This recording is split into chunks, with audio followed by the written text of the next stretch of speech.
Hey everyone, welcome back. I've got a M14 booster box here that I'm going to be opening today.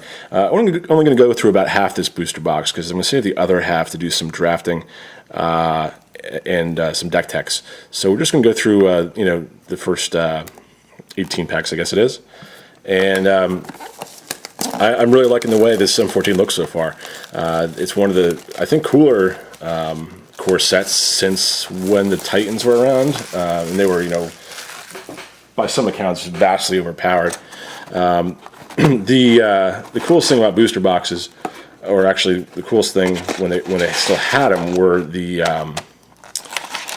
oversized cards they put in here. It must have cost a little bit of money to do, but I always thought it was pretty cool to have those in there. And the really cool thing about the way M14 kind of rounds out is that it's pretty well balanced between all the colors, and that's what they really target for with core sets. So I'm just counting out some packs here off to the side. I have not been terribly lucky with booster packs in the set so far.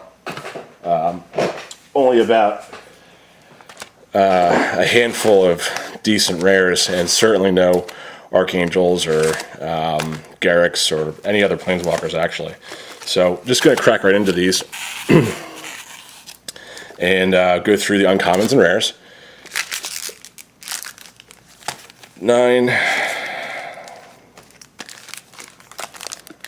12, 15, 18. And I hope you guys don't mind me doing that off camera. Not that it's a big deal, and I think most of these are shuffled up pretty good, but I wanted to grab some from the bottom, middle, and top so we get a fairly even distribution here. Because, like I said, we will be using this booster box for other purposes as well. And I don't really like lending to the whole deck map or box mapping, although at this point it's probably either broken or done. So, all right. Sorry for the delay there. So what do you guys think about M14 so far? Kind of fun, right? I'm enjoying it. I think I haven't played a whole lot, but I'm looking forward to see what we got here. Just going to thumb through the uncommons. Monowef Sliver, Staff of the Death Magus, not a fan of those. Angelic Accord, and our first rare, Shivan or Shivan Dragon. Oh, hey, wow, right off the bat, we got a foil rare, Door of Destinies. It's a 4-drop. As Door of Destinies enters the battlefield, choose a creature type. Whenever you cast a spell of the chosen type, put a charge counter on this card, and creatures you control with the chosen type get +1/+1 for each charge counter on Door of Destinies. So that's pretty lucky. And I'm not terribly excited about that being my foil rare in this box, but there might be another one, so we'll keep our eyes open, right? Island tip card. And these actually sometimes are useful. This one actually gives you the breakdown for newer players of what's uncommon, rare, common, and mythic. And I don't know if anyone else has noticed, and maybe it's just me, but I kind of like how they've put the white border around the mythic. I'm colorblind, and for sometimes if I just look at a rare where I look at a mythic, they look kind of similar, so right off the bat I could never really tell, and the white border definitely helps me out there. So that's our first pack. I'm going to try to not make this a terribly long video, but we're already 4 minutes in and only one pack opens, so I'll just get to it. Giant Growth, great card. First uncommon is Vampire Warlord. Staff of Mind Magus, this is the blue version. Bramble Crush is a 4-drop sorcery card. Where do you destroy target non-creature permanent? Good removal. And our rare is Lifebane Zombie. It's a 3/1 for 3 with Intimidate. And then whenever it enters the battlefield, target opponent reveals his or her hand. You choose a green or white creature card from it and exile that card. Great sideboard card. Mountain tip card. Friday Night Magic. You guys do that? I went to a local LGS and, kind of unwittingly asked, hey, you guys do Friday Night Magic?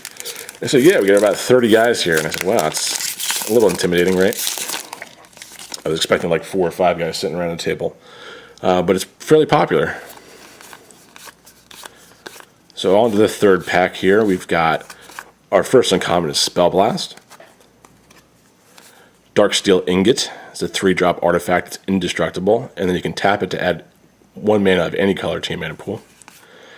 One thing I kind of don't like about M14 is that there doesn't, at least to me, there doesn't seem to be a whole lot of mana fixing. I don't know if there's something that I'm missing in this set, but I don't think I've seen anything that really helps you out with getting the extra land that you need, which had been part of previous core sets.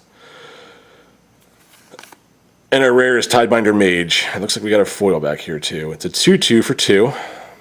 When Tidebinder Mage enters the battlefield, tap target red or green creature an opponent controls. That creature doesn't untap during its controller's untap step for as long as you control this card. I'm not a big player of blue, but that's kind of an interesting card. It's a foil common. It's a Vile Rebirth. It's a 1-drop. Exile target creature card from a graveyard. Put 2/2 black zombie creature token onto the battlefield. That's actually a pretty good card. I'm thinking about it now. As long as you got somebody that's already got their creatures in the graveyard, that's going to benefit you immensely. So I'd like to see a deck with 4 of those in it. All right, we'll keep our non-rare foils up here. Plains and an Angel token. All right.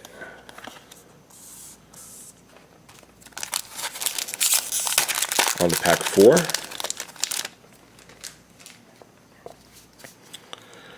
Root Walla, cool card. And that's kind of a, destroy target creature for 2, which is nice. A net 2, anyway. And Deadly Recluse. You call it Recluse or Recluse? Steelform Slivers, a 3-drop 2/2, and Slivers you get +0. Slivers you control get +0/+1. Phantom Warrior is a, I believe, an older card. Seems familiar to me anyway. 2/2, it can't be blocked. Yeah, it's an old card. With 3 for 3.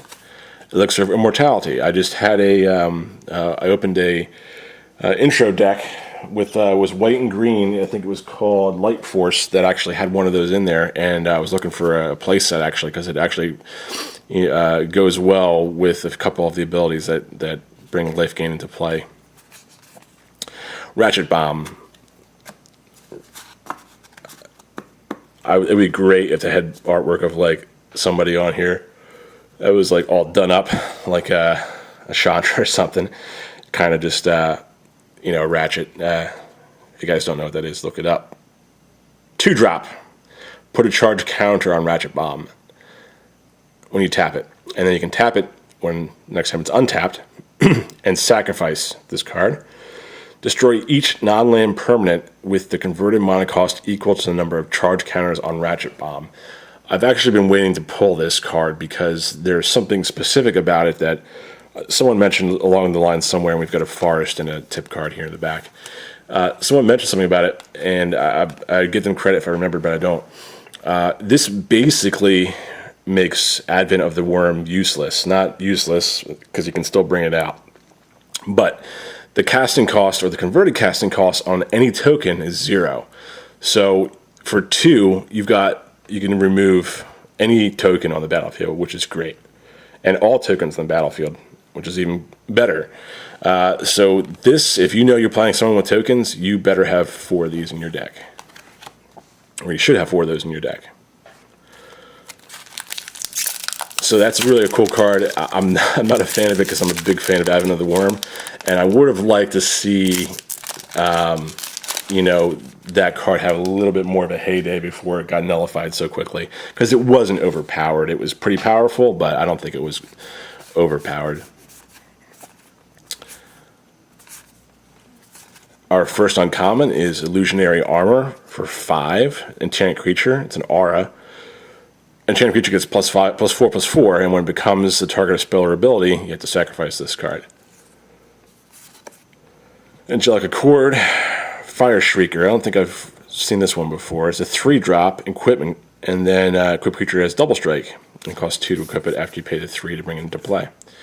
Angelic Accord is just a 4-drop enchantment.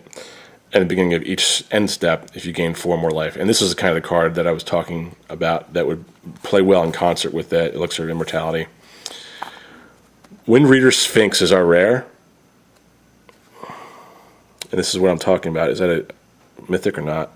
Sorry, guys.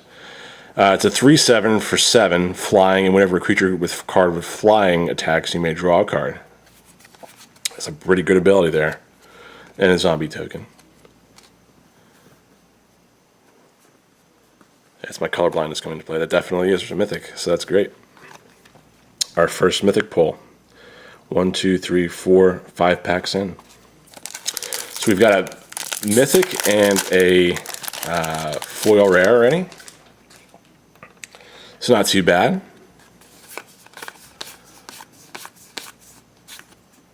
Armancer's a good card because it brings a card like an aura back, especially something like Illusionary Armor. So if you're playing blue-white, that's not a bad combo to have. Opportunity is our first uncommon. It's a 5-drop, or 6-drop rather, and target player draws 4 cards. Another elixir, so this is good for me. Brave the Elements. It's a 1-drop where you choose a color, and normally something like this I would consider a sideboard card, but it actually plays pretty well, so I would include this in any white deck, essentially, that you're playing. And then a Shadowburn Demon. This is another mythic, so 2 back-to-back mythics here that aren't planeswalkers. So I'd love to see one, but we've already got 2 mythics out of probably what 7 or 8 in a booster box, maybe something like that. No, maybe it's 4. Maybe it's 1 every 8 packs. So maybe you get 4 in a booster box, and we're already down 2. It's a 5-drop 5/6 with flying, and then when it enters the battlefield, destroy target non-demon creature, which shouldn't be a problem as long as you're playing someone that's opposite black. And at the beginning of your upkeep, if there are fewer than 6 creature cards in your graveyard, sacrifice a creature. So a little bit drawback, but you're getting a 5/6 for 5 with that destroy creature ability. M14 with some hashtag action there. Magic 2014. It's actually interesting if you guys are active on Twitter. Go ahead and follow me, and I'll put my link below here. There's some discussions that Wizards kicks off by putting pretty much a vague hashtag. It's like, hash MTG, MVX, or it's just something weird that's supposed to relate back to a product. And it's kind of hard to track down what exactly someone's talking about. I prefer, hashtags, they can be more than 4 characters. I like to see them do a little bit more of a descriptive so you know what everyone's talking about. I don't do a whole lot of tweeting there, but all my new videos will show up automatically whenever I upload one, so that's cool. And I'll follow you back. How about that? And I do appreciate every like, comment, and subscription that comes through, as well as every tweet or mention on Twitter. Don't have a Facebook. No real need at this point. Kind of just sharing the openings as I am able to. Molten Birth is our first uncommon. Colonian Tusker, great card. I can't say enough about it. It's a 3/3 for 2. It's a solid play set in every mono green deck, and probably in anything you have green with enough mana to pay the 2 at once. I would definitely keep it in. Artificer's Hex is 1-drop, aura equipment. And at the beginning of your upkeep, if enchanted equipment is attached to a creature, destroy that creature.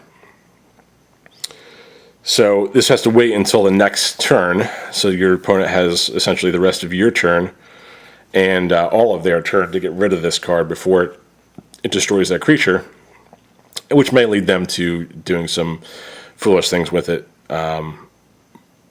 because they know it's going to be destroyed, but certainly not a bad card. Bone Sky Sliver. I just opened another one of these before in a intro pack, and this is a 2/2 Sliver that adds Sliver creatures you control have double strike. It's a 4-drop. Forest and another tip card. I like to see, and I liked how Modern Masters had a bunch more tokens than tip cards, but I guess they're trying to get more information out there to newer players so I can understand why the balance is a little bit more weighted in the tips opposed to the tokens. But at the same time, I kind of like to see the tokens. So I'd like to see more of a 50-50 balance opposed to like 75-25 is what it seems like. Maybe at one point I'll go through and tell you what my favorite commons are. Elvish Mystic. This is $1 rare. You know, if you want to buy it, you certainly should get enough opening a box here, but at least a playset. But it's what's called a functional reprint. So it's essentially a Llanowar elf that's just renamed. This is an elf druid. So there's probably some functional things about it with the subtype or the creature type there. That being say I don't know if a Llanowar elf druid or not, but that make it more inclusive to modern day play. And you know, what's the rule on that? Can you have a Llanowar elf in a standard deck? I don't think so. I think you have to have the actual name of the card be the same.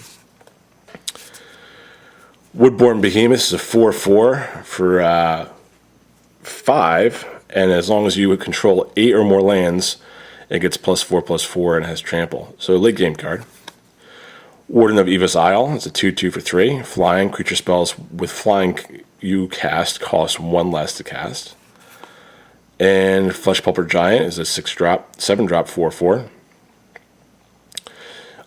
With instant removal. So that's, or, you know, not instant speed removal, but removes a creature from the game with toughness 2 or less. And our rare is Colossus Whale. You know, I kind of miss the days of the big 10/10 creatures, like the old Leviathans, even if the drawbacks were so huge. Still kind of fun to play. This is a 7-drop, 5/5 with Island Walk, our forest tip card here. And whenever Colossal Whale attacks, you may exile target creature defending player controls until this leaves the battlefield. So that's every time it attacks, and it's only 7, and it has Island Walk. So it's a no-brainer if you're playing against blue. And it's certainly a decent late-game card in its own right. So we've opened 1, 2, 3, 4, 5, 6, 7, 8 packs. We got 10 more to go here.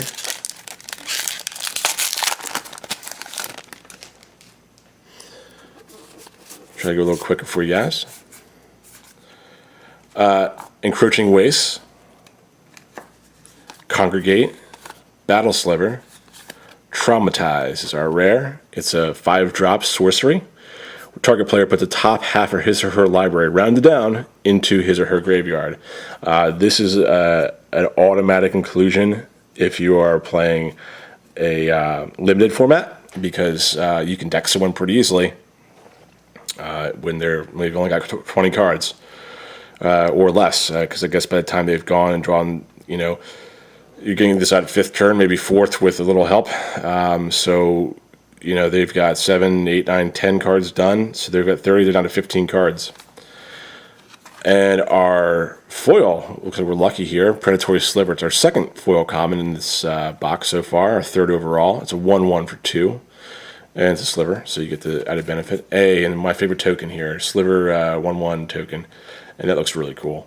I think the artwork on that is probably the best artwork I've seen in this set. I don't know if there's anything I like better than it right now. Maybe I'll find one here that I like the artwork on more than that. But it's a shame that it's a token, you know, quote unquote wasted on token card.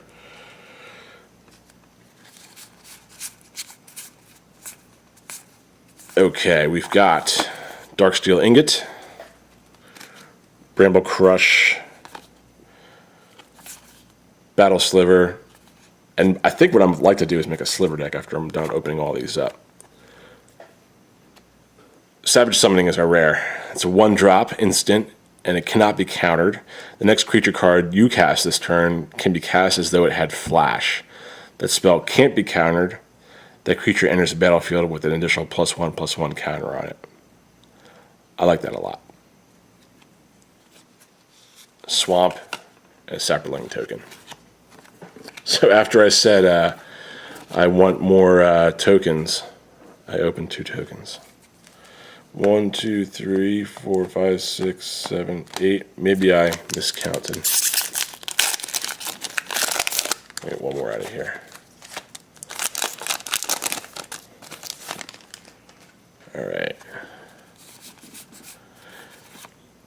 Time Ebb, the artwork on that has always been the kind of the spiral, hasn't it? But this one's got bears coming out of the ocean, which is interesting. Giant Spiders, also a card that's been reprinted in many, many sets. Briar Pack Alpha is our first uncommon. It's a 4-drop wolf creature with 3 power, 3 toughness that has flash, which means you can cast it any time during the game. Or anytime you can play instant anyway. Enters the battlefield. Target creature gets +2/+2 until end of turn. Artificer's Hex, we like that card already. Wall of Frost. Whenever it blocks a creature, that creature doesn't untap during its controller's next untap step. 0/7 for 3. I actually like that card. I'm not a huge fan of walls. I never was, because you're just kind of prolonging the inevitable. But keeping the same thing in mind, it's only 3. You're going to block pretty much anything on the board, and then when it does block, it doesn't get to untap. So I think I would reconsider playing walls with that card. And a Trading Post. It's a 4-drop artifact that has 3 different abilities, all triggered by tapping it and tapping 1 generic mana. First ability is discard a card. You gain 4 life. Not bad. Pay 1 life. Put a 0/1 white goat creature token onto the battlefield. Sacrifice a creature. Return target artifact card from your graveyard to your hand. Sacrifice an artifact. Draw a card. So overall, not a bad card. There's a lot of things that play off each other there, so it's multi-purposed. Island and a wolf token. So now I've gotten 3 tokens after I said my piece about bad tokens. So thank you, Wizards, for answering my my wishes there. Show of Valor, that's actually some interesting artwork there.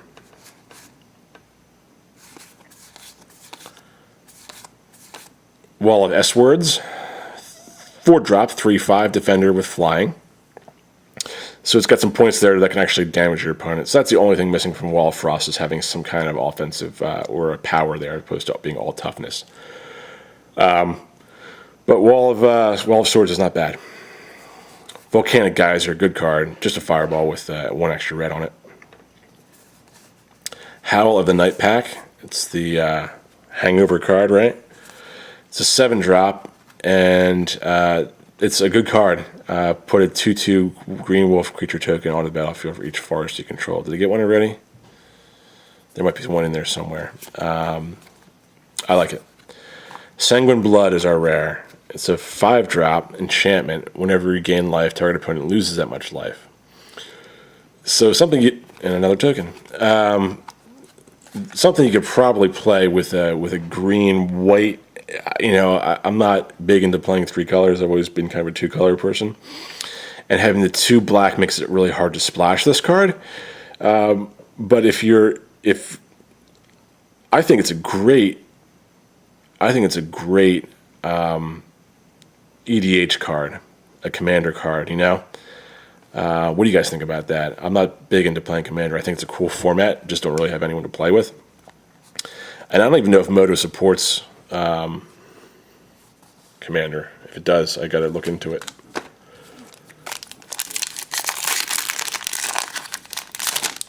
Going right along.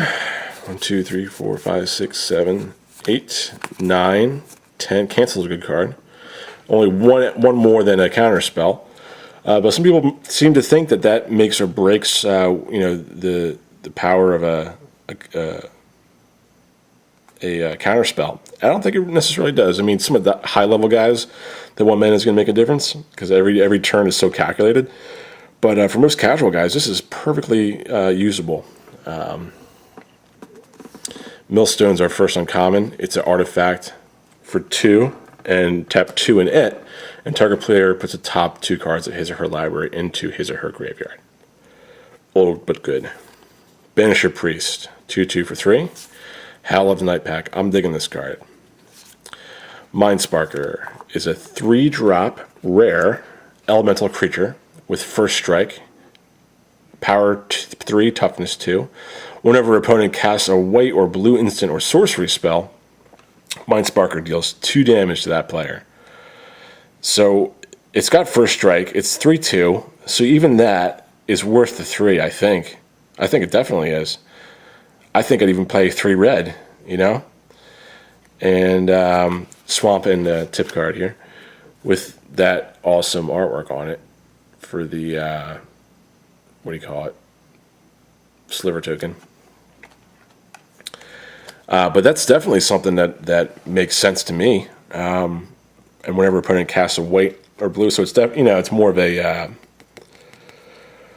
sideboard card because it has a specific color in it. But I think I like it. So I'll do a recap of all the rares at the end. Just go through them with you guys and the foils, just to show you what's going on. But because I prefer, I think I was watching a few videos and I commented a few times on some guys and saying, hey, I forget what you got. Just let me know. Kind of nice to see a recap at the end. Rod of Ruin, old card. Glimpse of the Future. I haven't seen that one yet, so I'm just going to go through it really quick. Look at the top 3 cards of your library. Put one of them into your hand, the rest into your graveyard for 3. Stonehorn Chanter is a 4/4 6-drop. Tap 5 and tap 5 generic and 1 white, and it gains Vigilance and Lifelink until end of turn. So maybe I'm missing something on that one, but it doesn't seem terribly good. I mean, it's uncommon, but that's very expensive. But you already have the mana because you already paid the casting cost. Looks like no foil. Okay. Path of Bravery are rare. It's a 3-drop enchantment. And as long as your life total is greater than or equal to your starting life total, creatures you control get +1/+1. So this would fit very well into that Light Force intro deck. I don't know if they mentioned that in another one of my favorite token cards. And Island. So that I can go back and review and read that whatever they include in the intro pack documentation there, but I would assume they'd put a card like that in there. But it's the only condition is that your higher life is higher than 20. Oops, sorry. Or 20 if you're playing standard Magic, standard and modern Legacy, not EDH. Lay of the Land is, the thing is with EDH, you're got such a high life total already that you don't really mind losing life. Lay of the Land is a 1-drop sorcery, and you search your library for a basic land card, reveal it, put it into your hand, and shuffle your library. So I was wrong about there being no mana fixing in M14, so there's a little bit here. But it's at the cost of a spot in your deck. And there's no other alternative abilities there. But it's something nonetheless. So I was hoping that would be the case, that there was something like that, and I'm lucky there is. Bubbling Cauldron is part of a 3-card combo with Festering Newt and Bog Brew Witch, I believe the name is. So a good card. Water Servant, Blessing, and a rare. Dark Prophecies, a 3-drop enchantment. Whenever a creature you control dies, you draw a card and lose 1 life. And we all know that losing 1 life for 1 card is a steal. Especially in Limited. Elemental token, that's a cool artwork on that one. Plains.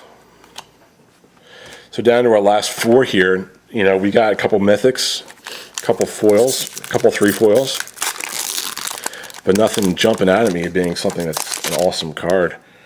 I probably one of those rares is worth a couple bucks, but I should have printed out my price guide. I didn't. Banisher Priest is our first uncommon. Shimmering Grotto is our second. Dragon Egg, our third. And this is up there with my favorite artwork, this Fiend Slayer Paladin.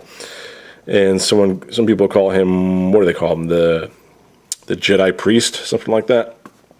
I don't know, do you have a nickname for this? Definitely based on the artwork, but it's a 3-drop 2/2 with first strike, lifelink, and it can't be the target of black or red spells your opponents control. So no-brainer sideboard card. If not, just keeping your deck all the time, just for the first strike and lifelink for 3 on a 2/2 card. So overall, very good card, in my opinion. Tip card. 3 left. See what we can do here.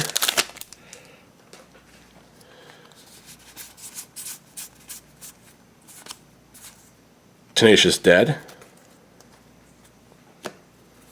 Brave the Elements. Staff of Sun Magus. Haven't seen a lot of these, and I'm kind of happy about that.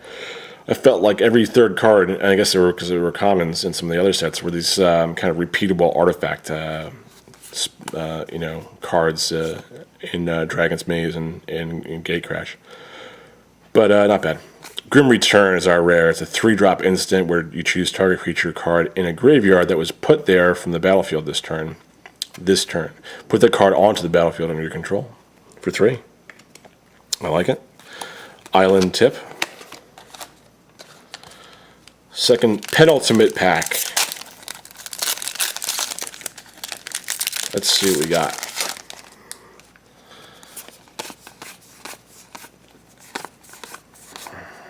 Okay.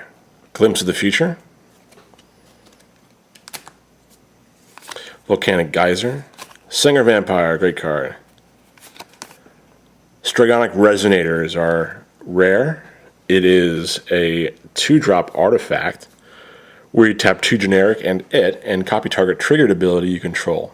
You may choose new targets for the copy. A triggered ability uses the words when, whenever, or at. So I'd have to research just how important all that stuff is. Not terribly, and I think this is kind of why they included it in the set, is to kind of get people thinking about what a triggered ability is, because it's very important about triggers in tournament play. And a wolf token and mountain.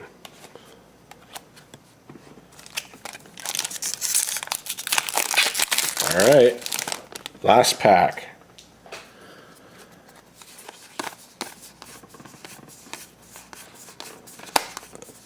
Thanks a lot for watching, guys. If you don't mind, I'd really appreciate it if you hit that subscribe button down there. Get notified whenever I upload a new video, and there'll be some cool stuff coming up. And I'm actually looking forward to doing a few things that are kind of new to the community, like opening up Japanese boxes. And I think what I'm going to do next is open up release several packs of a Japanese box of M14 and or Dragon's Maze. Sarah Angel. And if you hit like, I like it too. It feels good. Enlarge. And if you comment, I will reply. Warden of Eva's Isle. And our rare, look at that, our last pack, we get the Chandra Pyromancer, which is, one of the better cards. I mean, top half of the mythics. She's not as good as Garrick. But she's probably second, I guess, right? For 4, and she's comes in with 4, and you can +1 her and deals 1 damage to target player and 1 damage to up to 1 target creature that player controls. That creature cannot block this turn. For 0, exile the top card of your library. You may play it this turn. And for -7, exile top 10 cards of your library. Choose an instant and sorcery spell, exile this way, and copy it 3 times. You may cast the copies without paying their mana costs. So, very cool card. I would have loved it if she was a foil, but I will not complain. Hey everyone, thanks again for watching. I'm going to do a quick review here of the rares before I sign off. And like I said, hit like, comment, subscribe. We'll look forward to opening some more packs with you soon. So we've got, it's kind of hard to go backwards or go from the beginning, but the more we get close to the beginning, you'll see what stuff I opened first. So, last to first here, Chandra, Strigonic Resonator, Grim Return, Fiendslayer Paladin, Dark Prophecy, Path of Bravery, Mind Sparker, Sanguine Blood, Trading Post, Savage Summoning, I like this card, Traumatize, Colossal Whale, I like the card as well. Bonus Sky Sliver, eh. Shadowborn Demon. The 6 creature cards kills that, but it's not bad with flying, and you know, if it was 6/6 for 5 with flying, even without that, I would sacrifice the one. I would sacrifice the one power gain there for him. Oh, and he's a mythic too, isn't he? I think I said that before. So I opened back-to-back mythics there, huh? That was pretty cool. Windreader Sphinx, Ratchet Bomb, Tidebinder Mage, Lifebane Zombie, Door of Destinies was our foil rare so far. Hopefully I get another one, probably not. And Siobhan Dragon, which I didn't go over, so we'll just say it really quick. It's a 6-drop 5/5 with flying, and it's pumpable, which means that you can tap as many red mana as you have, or add as many red mana to your mana pool, and it gets +1, +0 until the end of turn for each one of those you spend. Thanks again for watching. I'm going to do something fun with these booster packs left over at some point. I was actually going to open up a bonus pack, just reach in there and grab an extra one, but since we ended on Chandra, I think that's a good place to stop it. So, hey, and in the comments below, if you would, tell me how you say this word here. Is it Chandra, Chandra, Chandra, Chandra? I think everyone's got their own way. So, thanks again for watching. I'll be back soon.